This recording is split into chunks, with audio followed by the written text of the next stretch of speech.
I switch to English now to welcome a new Bon, nous panel passons, with Ronald Grossman from notre Hyundai. animateur passe à l'anglais qui from Japan, nous avons quelqu'un qui vient du Japon Christophe Offrer from et Faurecia. Christophe Offrer de Faurecia fait toujours partie de ce panel. As well. Et, so first I would like to talk with Pierre-Étienne Franc will join us. Tanaka-san. Hello and thank you for being live Monsieur in Japan. Tanaka qui nous parle du Japon. Il est déjà tard au Japon.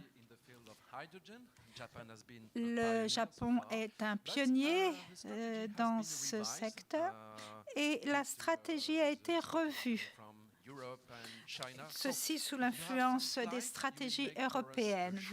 Nous avons des transparents qui vont nous être montrés et nous allons commencer par Toyota, car c'est le premier véhicule 100% hydrogène. Merci beaucoup de m'avoir invité, Laurent. C'est un moment très intéressant pour parler du futur, de l'avenir de l'hydrogène.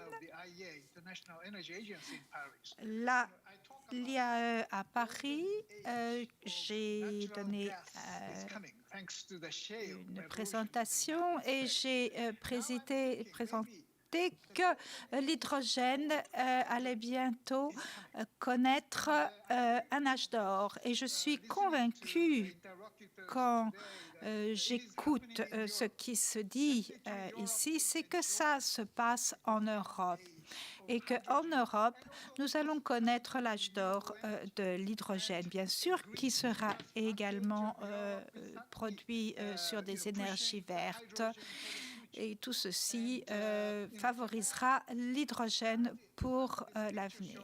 Comme vous voyez, l'hydrogène a déjà commencé en 2014 au Japon. Le gouvernement japonais, avec les industries, a créé un consortium qui s'appelle JHYME, qui veut dire Japan Hydrogen Mobility. Et nous avons créé des stations. On en a déjà 133 et d'autres sont prévues. Nous avons un rôle important avec Toyota dans ce consortium. La stratégie japonaise a été établie il y a 3 ans, en 2017. Nous avons un objectif clair en termes de mobilité, c'est d'atteindre 8000 piles d'ici 2030 et de 3000 tonnes d'hydrogène doit être créée. Mais c'est très modeste par rapport à ce que j'ai entendu de l'Europe cette année. Le Premier ministre, notre nouveau Premier ministre, a fait une déclaration en octobre disant que d'ici 2050, le Japon devrait être totalement décarboné. C'était très surprenant. Mais en fait, il était très sérieux.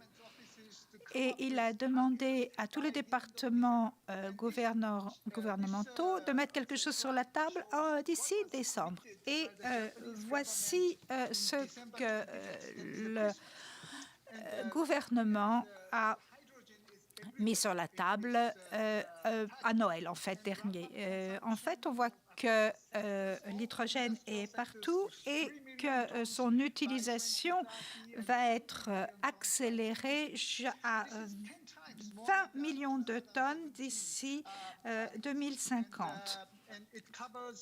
Cela couvre les problèmes d'ammoniac, les cibles de génération d'électricité, etc. Nous pensons qu'un élément important ici c'est que nous avons commencé dans le secteur mobilité pour l'économie hydrogène, mais nous devons élargir nos prévisions sur des secteurs difficiles. Par exemple, les aciéries, les cimenteries, les camions lourds. C'est une étape très importante vers une économie de l'hydrogène au Japon. Nous sommes un peu en retard par rapport à l'Europe, mais cette nouvelle stratégie va peut-être accélérer au Japon. L'hydrogène vert que nous produisons des énergies renouvelables qui sont très limitées au Japon actuellement. Donc, cette stratégie nous donne une cible de 50 à 60% de la production d'hydrogène qui devra provenir des énergies renouvelables d'ici 2050. Nous pensons également que nous pourrions importer de l'hydrogène du Moyen-Orient, par exemple.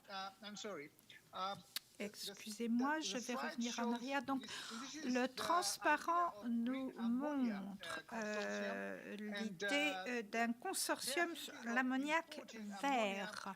On importerait de l'ammoniac du Moyen-Orient et également le bleu, l'ammoniac bleu des États-Unis.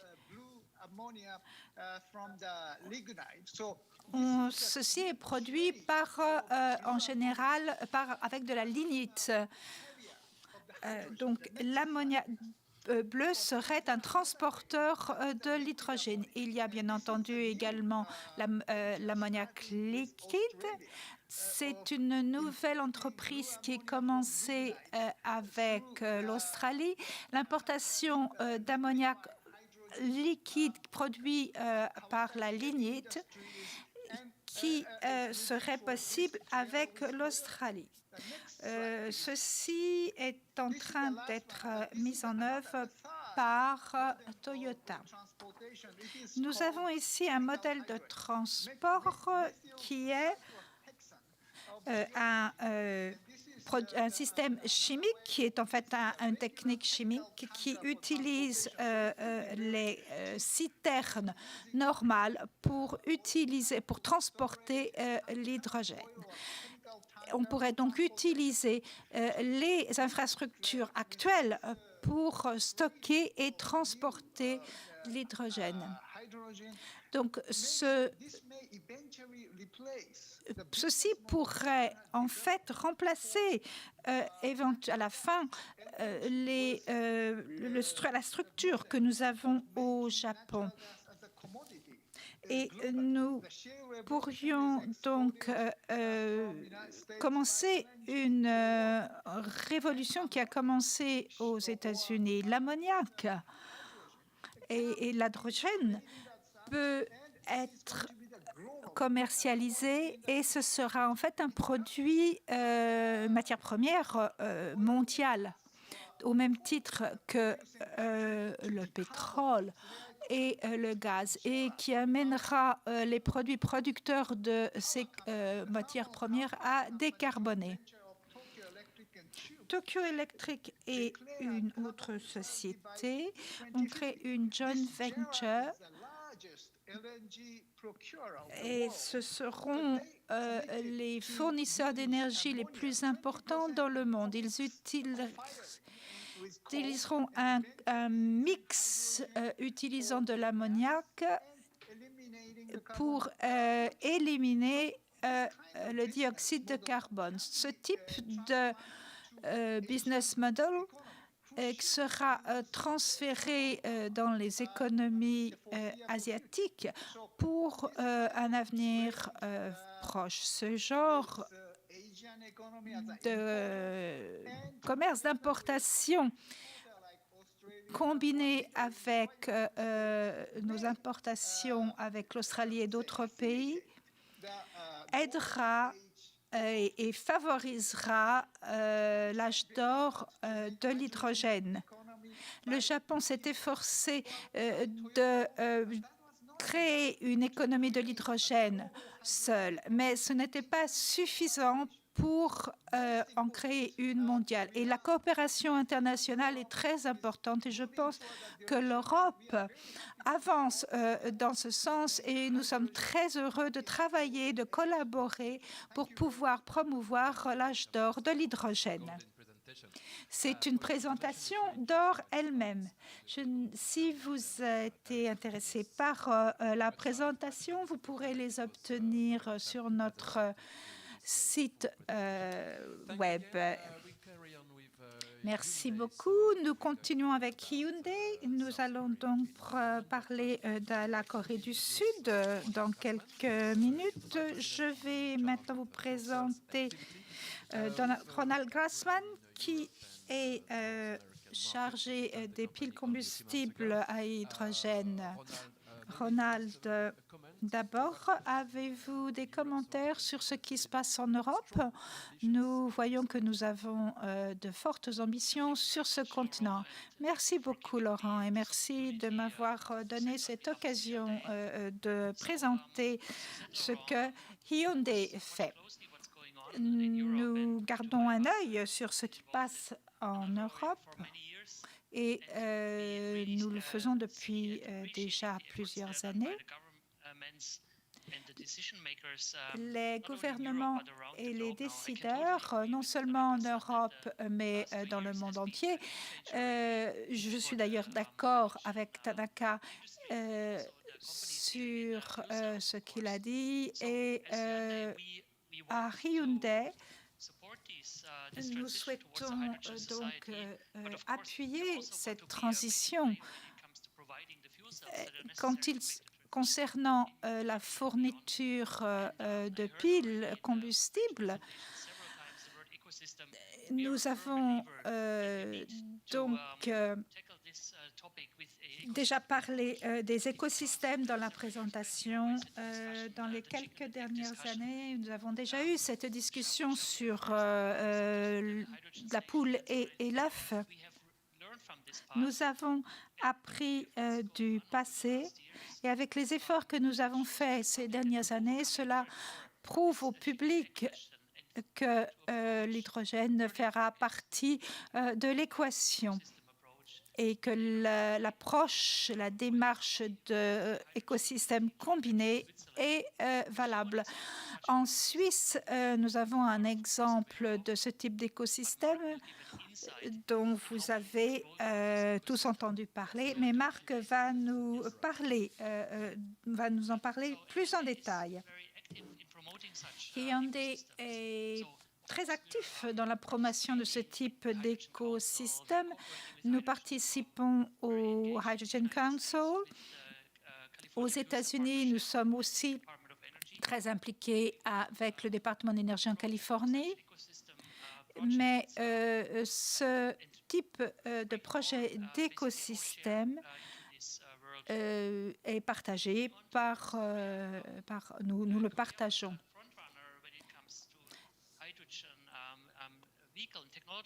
La technologie, le développement de cette technologie partage certaines facettes avec le Japon. Et également, les efforts en Allemagne et en Californie montrent comment on peut construire un grand nombre de stations pour augmenter le nombre de véhicules décarbonés. Je pense que le gouvernement sud-coréen a compris cela et il a un plan très ambitieux qui est centré sur le déploiement, la création de 6 millions de véhicules et des stations correspondantes d'ici 2040. Ce n'est pas juste un projet. Vous voyez également que pour ce projet, les acteurs industriels sont rassemblés et que le gouvernement vert, en fait, fait avancer ce déploiement. Actuellement, c'est déjà parti et nous pensons avoir d'ici 2022 300 stations d'hydrogène. Donc, on va parler d'une nouvelle marque de Hyundai, la marque H2. Donc, c'est pour aider le segment de la mobilité. Donc, pour l'avenir, nous souhaitons monter en échelle notre business hydrogène. Nous sommes confiants que nous avons atteint un niveau de robustesse et un niveau de coût qui permettra une adoption large dans le domaine de la mobilité. Donc, nous avons créé cette marque, HTWO, qui fait référence au passé d'Hyundai dans les technologies avancées. Donc, c'est en contraste avec notre marque Ioniq qui se concentre que sur les véhicules électriques. Donc, nous souhaitons utiliser les piles à combustible également dans les domaines tels que le ferroviaire, les applications stationnaires. Donc, cette marque, et c'est un petit peu comme Intel Inside, c'est une façon de propulser l'utilisation de différentes utilisations des piles à combustible. Donc, ce que nous cherchons, c'est une approche unifiée de nos marques. Donc, on va passer avec Pierre-Étienne Franc, qui parle pour le Hydrogen Council. Juste un mot sur la Corée du Sud, peut-être, parce que vous travaillez également avec ce pays. Donc, la Corée est un des pays qui est en avance de la plupart des autres pays en ce qui concerne le déploiement de l'hydrogène propulsé par le gouvernement coréen. Donc, ils sont en train d'installer des stations de recharge. Ils ont déjà dépassé la centaine. Donc, ils s'occupent non seulement des véhicules légers utilitaires, mais également les bus. Donc, ça permet d'avoir des business cases plus rentables. Si on regarde la Corée, si on regarde l'Asie, nous avons déjà plus de 20 000 véhicules sur la route déjà. C'est un chiffre qui est petit et grand.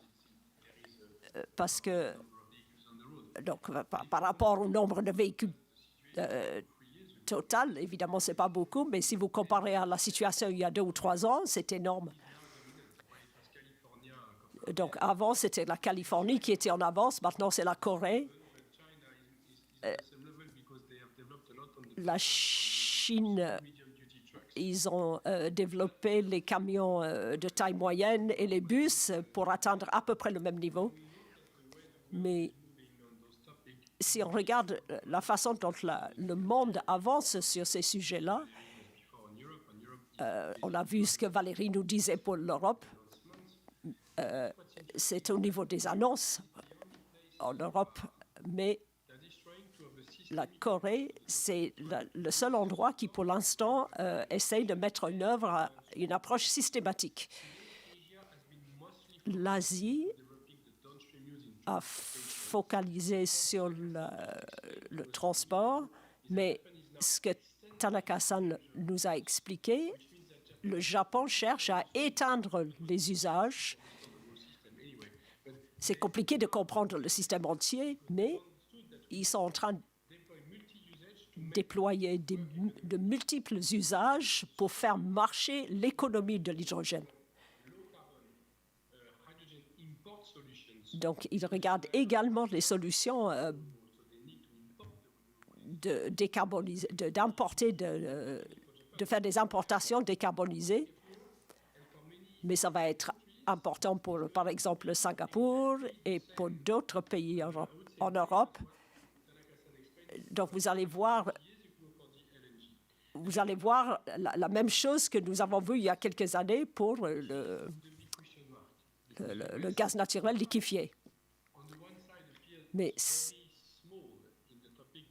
si on regarde les États-Unis, il n'y a pas vraiment d'appui politique au niveau national, seulement la Californie. Mais il y a quand même des start-up très puissants qui montent en puissance. Par exemple, Ballard.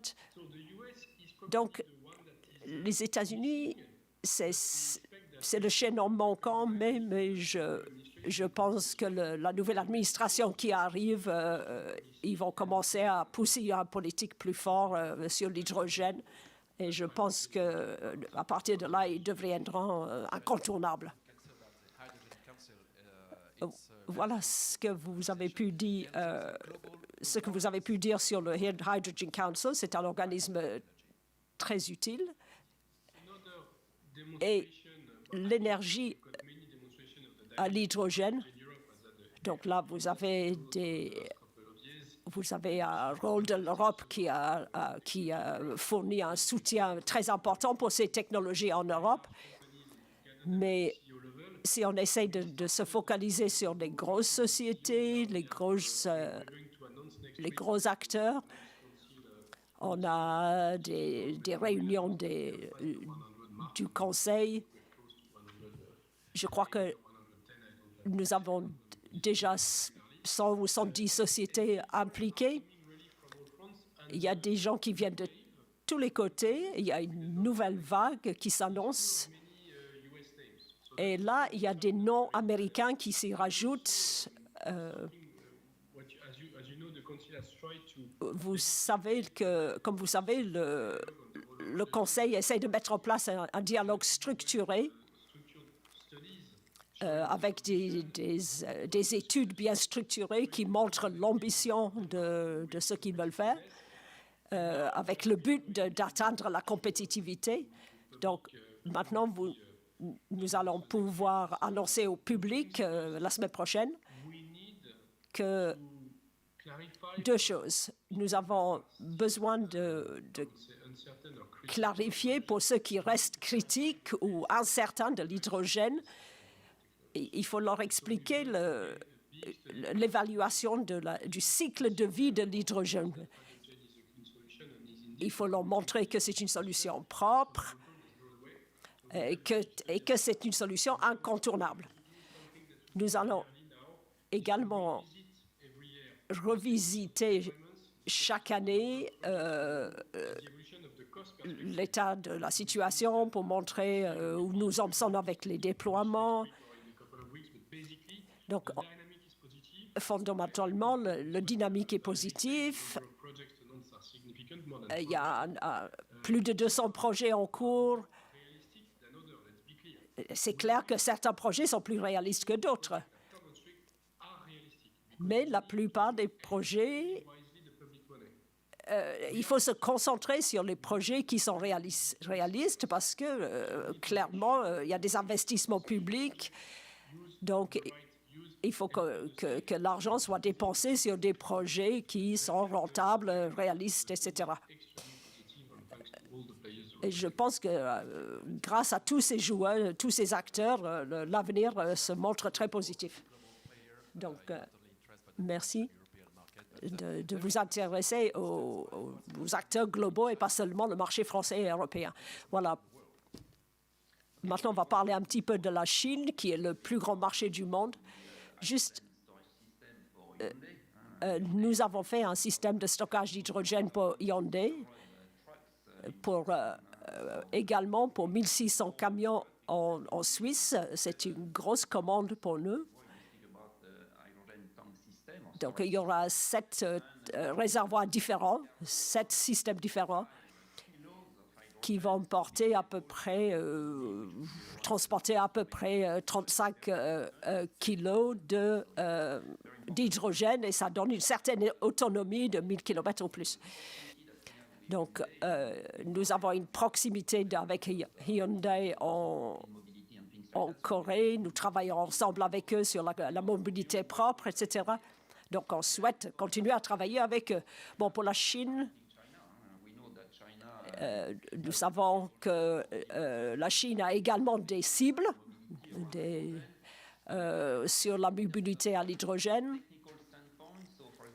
Donc, d'un point de vue technique, ils n'ont pas le même règlement que nous pour les réservoirs. Donc, eux, ils ont un nouveau règlement qui arrive pour le type 4. Donc, par exemple, par le passé, il y avait des réservoirs avec des revêtements aluminium à l'intérieur. Bon, les choses sont en train de changer. Il y a un gros marché.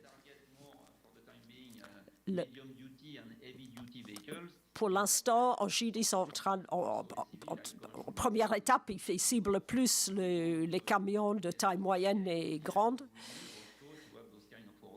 Donc, nous faut ce type de commandes pour que nous puissions monter en échelle. C'est très important pour tout le monde. Donc, nous sommes contents de voir ces stratégies se mettre en place et qu'il y ait toutes ces équipes qui travaillent sur ces réservoirs pour la Chine. Nous allons travailler également pour les assemblages de piles à combustible pour la Chine. Est-ce que nous avons des questions qui viennent du chat? So, Emeline, est-ce que nous avons des questions?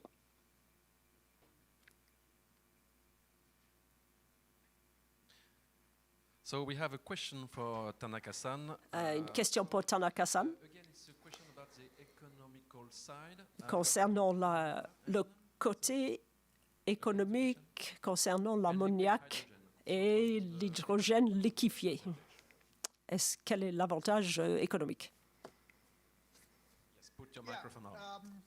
Yes, the liquid hydrogen. Donc, as a tanker, l'hydrogène liquide en building that tanker, c'est quelque chose de nouveau, donc ça coûte très très cher, sans parler du volume. is the substance Mais toxicity. l'ammoniac, bon, c'est toxique, donc il y a des problématiques des deux côtés.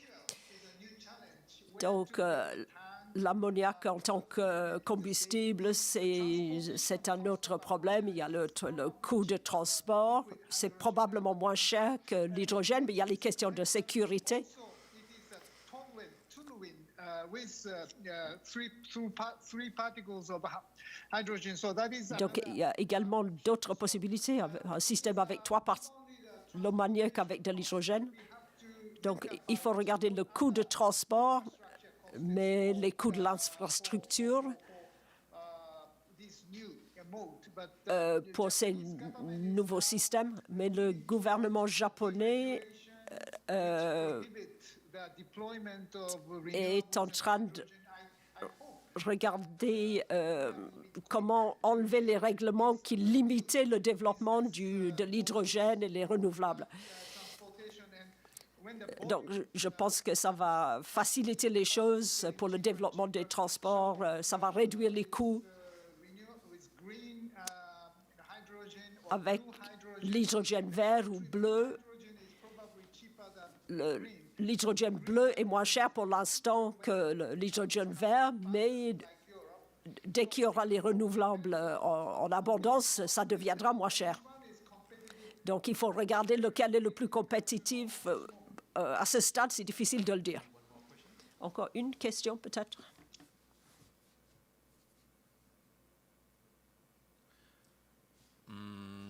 Okay, so it's a balance Donc- again for the production of ammonia. And Donc, une question concernant hydrogen. l'équilibre entre l'ammoniac et l'hydrogène liquide. Tell me the question in the ear. Répétez-moi la question. Okay, so on the ethical side, what is the balance? Concernant l'éthique de l'énergie, quel est l'équilibre entre les deux? I understand the question, Tanaka-san. Est-ce que vous avez bien compris la question? Is it the economic cost of ammonia and Vous parlez... Non, balance in terms of energy. l'équilibre en termes d'énergie.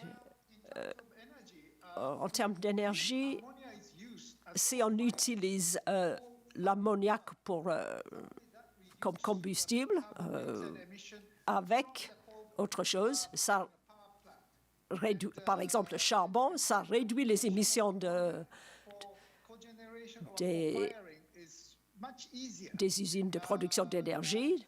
Donc, ça facilite Thermal power. So ammonia as a transition. c'est plus facile à utiliser également que l'hydrogène seul. Je pense que l'ammoniac a un rôle intéressant à jouer. Use 20% of ammonia. Si vous utilisez 20% d'ammoniac quand vous brûlez votre charbon, Such countries like in ASEAN, India, ça s'applique aux pays comme l'Inde, la Chine, qui leur permettra de réduire leurs émissions de dioxyde de carbone. gas burning, or Si on le with Si on le mélange avec le gaz naturel, ça permet également de réduire les émissions. carbon-free Si on utilise les infrastructures existantes, ça va nous mener vers... transition fuel. c'est une forme de transition, une solution de transition vers la réduction des émissions. Biggest thermal power company in Japan declared La plus grande société de production d'énergie au Japon a dit qu'ils voudraient être décarbonisés d'ici 2050, et ça, ils ne pourront pas le faire sans l'ammoniac.